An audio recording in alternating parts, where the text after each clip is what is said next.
I wanted to bring up a few examples, like, for example, like COVID and, like, say, like the 2008 financial collapse and even like the 1994 crime bill and things like that.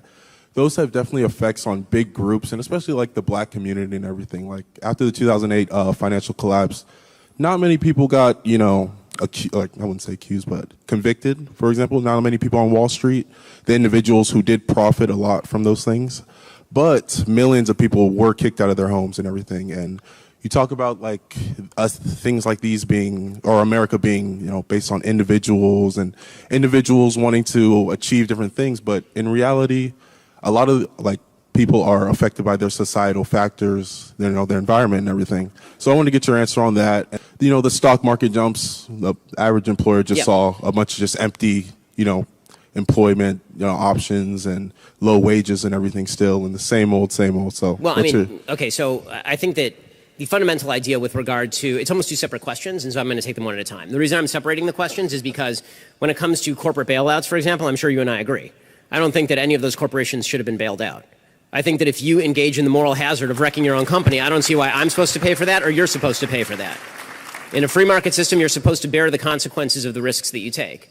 I think that's true across the board. And I think that whether you're a big rich guy on Wall Street and you lose your entire company, or whether you're a guy who took out a loan that you couldn't afford on your house, if you take out too much, that is, as I am constantly saying, a you problem. If you take a risk and then you bear the consequence of that risk, that's no one's fault but your own. And anybody who comes in to bail you out from that, particularly if you're talking about with like billions of dollars in order to prop up a particular lifestyle, that's a huge mistake and it's a huge problem. And I totally agree with that. And for example, with that, like, we in America, we do bail these people out. Our capitalist system does not. That's not capitalism. That's cronyism. It definitely, yeah. People say that, but no, but it's true. No, but we do bail these people out. And right. I'm just saying that that's not capitalism. That's actually closer to corporatism, which is the government being in control of the economy, essentially. I mean, who's bailing them out?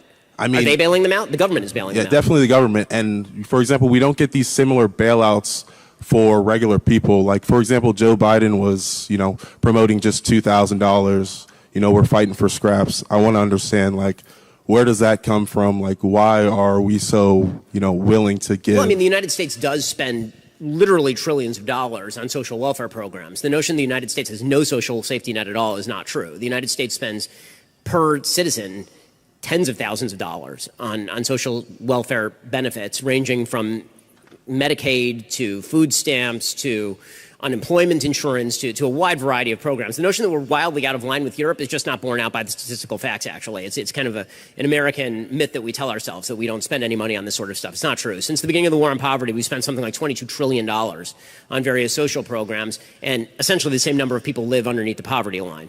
Okay, and then a last question. So we have this infrastructure bill going through, and you see people like Joe Manchin, arguing over, what is it, $5 billion in regards to it, or just, just a little price difference, for example.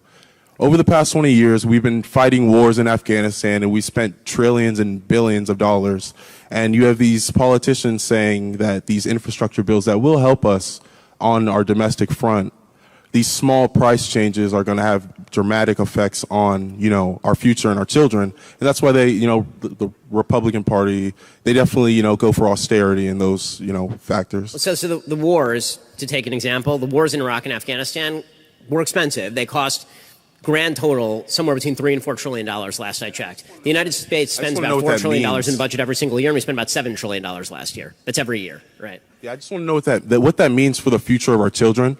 If we're willing to spend that much on war, like, what does that mean in regards to, these infrastructure bills, us fighting over these small amounts in comparison to war? We're not really fighting over small amounts. These are very large amounts of money. The entire American budget 40 years ago was not nearly as much as one of these infrastructure bills.